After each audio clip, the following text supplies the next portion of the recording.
अस्सलाम वालेकुम। नमस्ते सत श्री अकाल। उम्मीद करता हूँ फिट होंगे, बेहतरीन होंगे, अपनी लाइफ अच्छे से एंजॉय करोगे। हम तीनों की तरह देवों के देव महादेव का एपिसोड है जी 298 और सेकंड पार्ट है। लाइक शेयर सब्सक्राइब कर दें। स्ट्रेट चलते हैं वीडियो की तरफ। इनका नाम है Rana Mohammad Ali. Mohammad Sameer Khokhar. Ali Saqlain Iqbal. So guys let's start.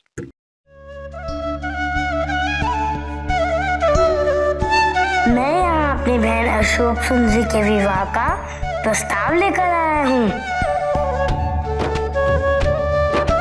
तुम्हें कन्या पक्ष का हुआ ना? और प्रथा यही है कि कन्या पक्ष वाले वर पक्ष के भवन का जल भी ग्रहण नहीं करते। किंतु प्रभु, आप अपनी बहन के विवाह का प्रस्ताव यहाँ क्यों लेकर आए हैं? किसके लिए? मेरी माँ ने जब मेरी दीदी अशोक सुंदरी को जन्म दिया तभी उनका विवाह आपके पुत्र नहुष के साथ निर्धारित कर दिया था। और परिणाम स्वरूप मेरी दीदी आपके पुत्र नहुष को पति रूप में प्राप्त करने के लिए कठिन तपस्या कर रही है। मेरी इच्छा है कि तपस्या जिस उद्देश्य हेतु है, यदि वो पूरी हो जाए तो मैं दीदी को अपने साथ कैलाश ले जा सकता हूँ। वचन जो दिया है माँ को, इसीलिए मैं ये विवाह का प्रस्ताव लेकर आपके समक्ष उपस्थित हुआ हूँ।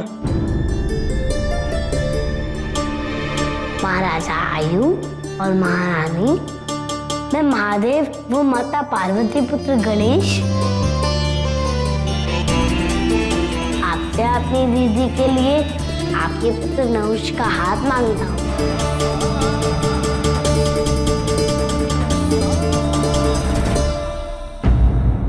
स्वामी, क्या अपनी आयु अनुसार गणेश का ऐसा करना उचित? तुम्हें दिया हुआ वचन पूरा करने गया है वो। शुभता लाने गया है वो, और शुभता जितनी शीघ्र आएगी उतना ही अच्छा है।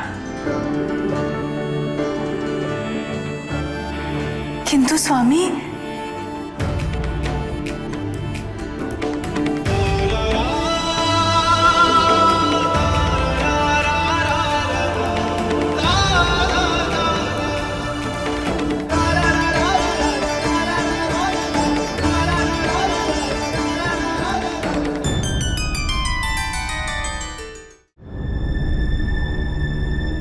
उन्होंने दीदी को तो देखा नहीं है,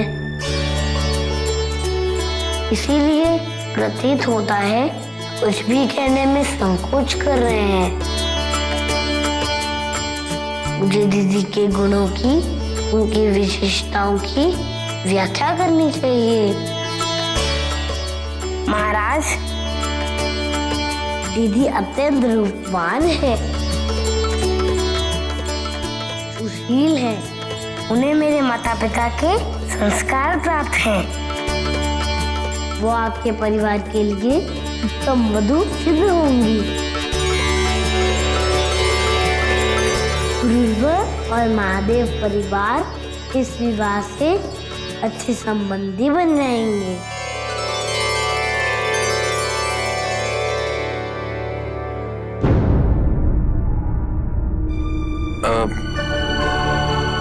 परंतु गणेश जी, हमने अपने पुत्र नहुष के विवाह के विषय में अब तक कोई विचार नहीं किया।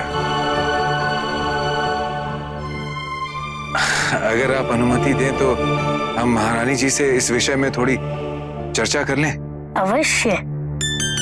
जी प्रभु।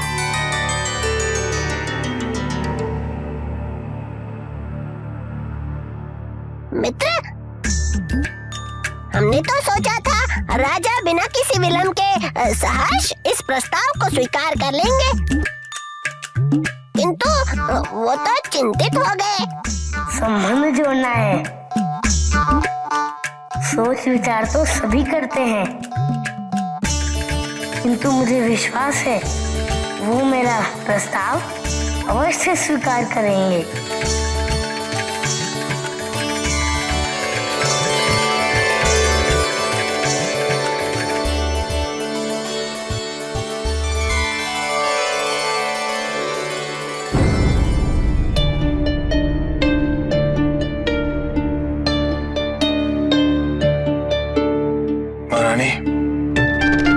प्रस्ताव हम स्वीकार नहीं कर सकते। किंतु अस्वीकार कर कहीं हम उन्हें अपमानित ना कर दें महाराज। और उनका क्रोध भी हम देख ही चुके हैं। ये विवाह संभव नहीं है महारानी।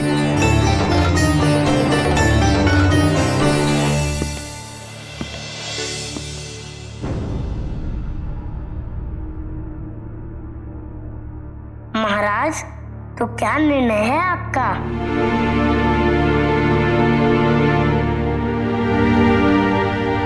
प्रभु, हमें कोई आपत्ति नहीं है, परंतु आप स्वयं हमारे पुत्र से एक बार मिल लीजिए।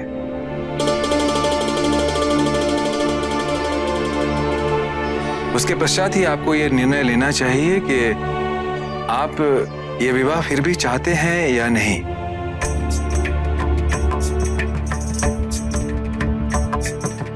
राजकुमार नहुष को देखने के पश्चात ऐसा क्या दोष है राजकुमार नहुष में?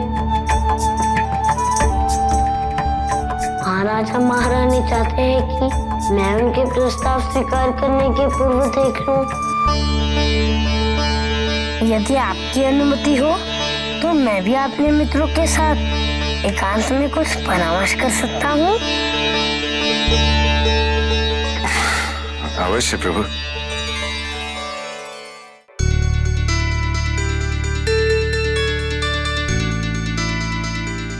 मित्रों, राजा यू ने ऐसा क्यों कहा कि हमें राजकुमार नहुष को देख लेना चाहिए? निसंदेह नहुष में कोई विकार होगा। कहीं वो कुरूप हुआ तो?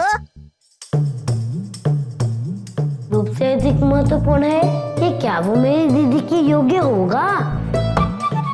पहले राजकुमार नहुष को देख लेते हैं, उसके पश्चात निर्णय लेंगे। हाँ मित्र, ये भी उचित है। चलिए।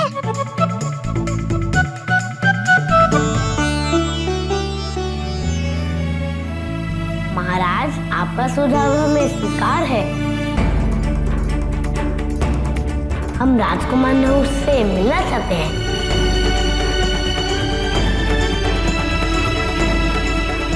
अवश्य प्रभु।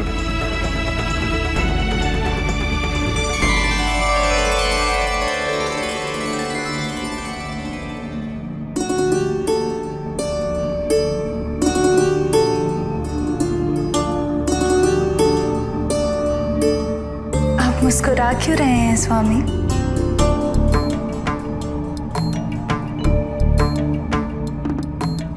पार्वती गणेश केवल एक अच्छा पुत्र ही नहीं, अभी तो एक अच्छा भाई भी है। वो शीघ्र ही अशोक सुंदरी को कैलाश लेकर आएगा। किंतु स्वामी, नहुष अभी विवाह योग्य नहीं है, तो फिर ये कैसे संभव होगा?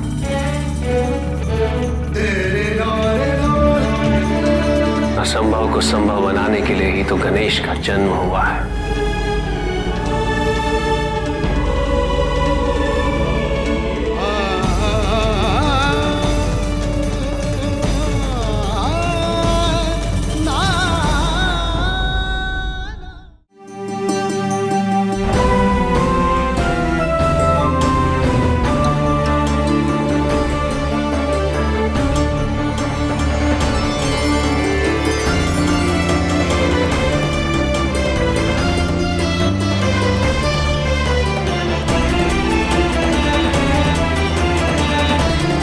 तो व्यर्थ ही चिंतित हो रहे थे। तो राजकुमार अच्छे प्रतीत हो रहे हैं।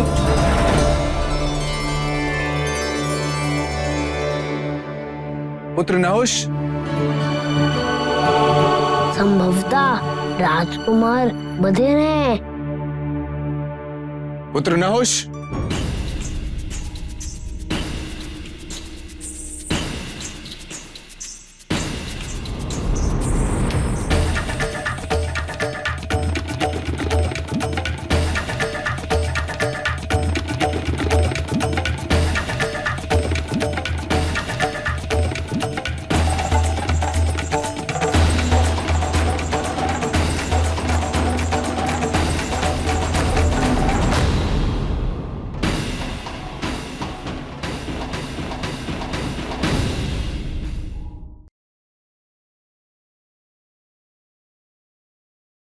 जी, गणेश जी जो हैं जी, वो अपनी दीदी अशोक सुंदरी का प्रस्ताव लेकर वहाँ पे पहुँचे हैं और महाराज जो हैं और महारानी जो हैं, उन्होंने कारण जब पूछा है कि क्या वजह है कि आप यहाँ से कुछ खा नहीं सकते, कुछ पी नहीं सकते।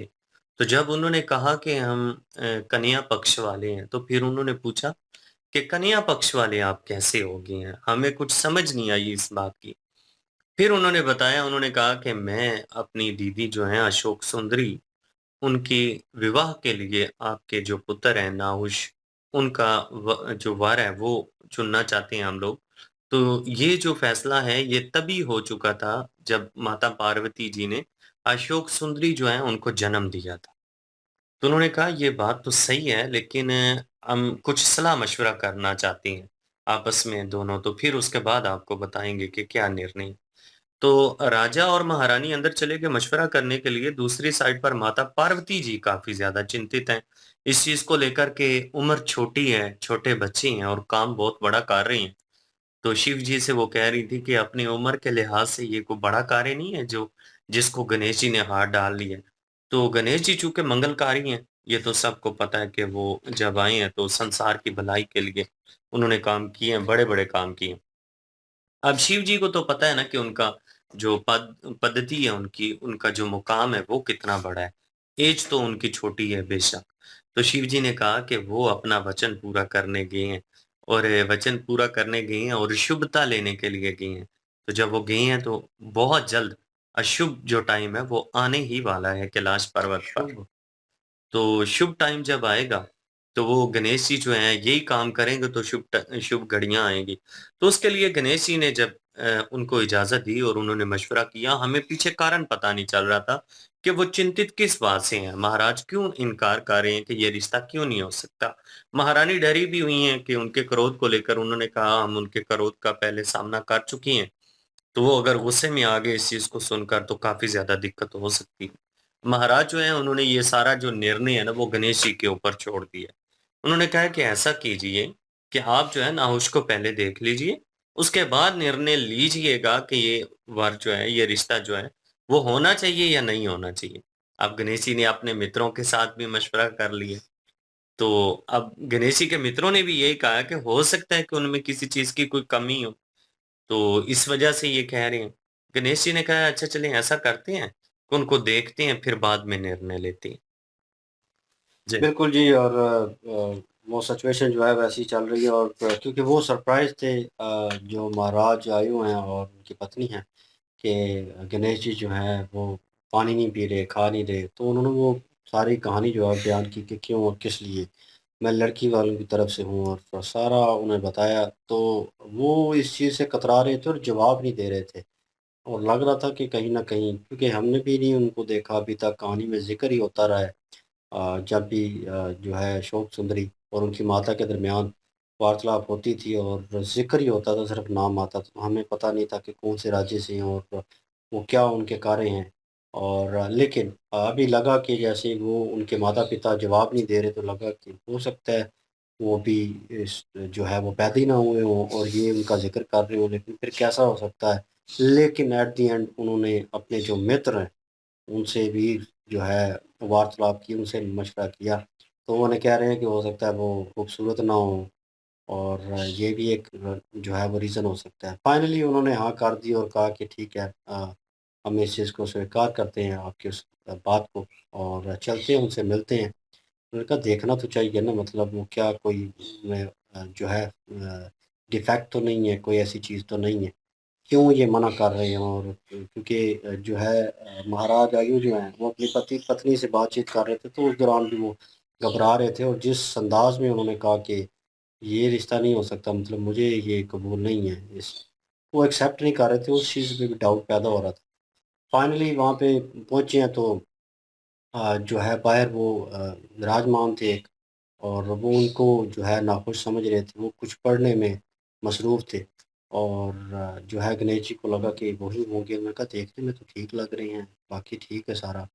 लेकिन उनके जो नाखुश के माता-पिता हैं, उन्होंने आवाज़ दी है और उनका मुँह जो है दूसरी तरफ था और गणेश जी जो है जो बैठे हुए थे, उनकी तरफ देख रहे थे, उनको नाखुश समझ रहे थे। तो फाइनली उन्होंने आवाज़ दी तो वो वहाँ से प्रकट हुए हैं और एक छोटा बालक जो है वो खूबसूरत था, वो अब भागते हुए आ रहा है और गणेश जी उसको देख के शॉक हो रहे हैं। तो अब पता चलेगा उनको कि क्यों और क्या वजह और क्या आगे सिचुएशन होती है इस चीज़ को लेकर, क्योंकि शिव जी और माता पार्वती जी जो हैं वो उस चीज़ को एक्सेप्ट कर रहे हैं। शिव जी खासकर वो कह रहे हैं कि ये जो है अच्छा वक़्त आने वाला है और अच्छा वक़्त लाने के लिए ही वो गया है और आपका वचन पूरा कर रहा है तो उसे करने दें।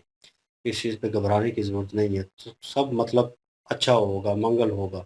लेट्स सी देखते हैं क्या सिचुएशन होती है। बिल्कुल जी। और नहुष जो हैं वो अभी बालक हैं और वो विवाह के काबिल नहीं है अभी। वो बस यही चिंता थी मेरे ख़्याल में महाराज को भी और महारानी को भी।